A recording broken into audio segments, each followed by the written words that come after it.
ایک تندوری والا تھا جو 5 روپے میں روٹی بیچتا تھا۔ اسے روٹی کی قیمت میں اضافہ کرنا تھا، لیکن بادشاہ کی اجازت کے بغیر کوئی اس کی قیمت نہیں بڑھا سکتا تھا۔ تو وہ بادشاہ کے پاس آئے اور کہنے لگا، بادشاہ سلامت، مجھے روٹی کی 10 روپے کرنے ہیں۔ بادشاہ نے کہا کہ 30 کر دو۔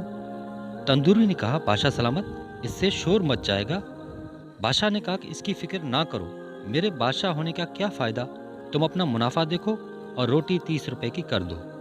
اگلے دن اس نے روٹی کی قیمت 30 روپے کر دی۔ شہر میں کوہرام مچ گیا، لوگ بادشاہ کے پاس پہنچے اور شکایت کی کہ تندوری والا ظلم کر رہا ہے، 30 روپے کی روٹی بیچ رہا ہے۔ بادشاہ نے اپنے سپاہیوں سے کہا کہ میرے دربار میں تندوری کو پیش کرو۔ وہ جیسے ہی دربار میں پیش ہوا، بادشاہ نے غصے سے کہا، تم نے مجھ سے پوچھے بغیر قیمت کیسے بڑھا دی؟ یہ رایا میری ہے، لوگوں کو بھوکا مرنا چاہتے ہو؟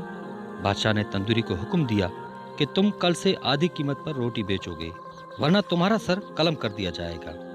بادشاہ کا حکم سن کر عوام نے اونچی آواز میں کہا کہ بادشاہ سلامت زندہ باد۔ اگلے دن سے 30 کے بجائے روٹی 15 میں بکنے لگی۔ عوام بھی خوش، تندوری بھی خوش، بادشاہ بھی خوش۔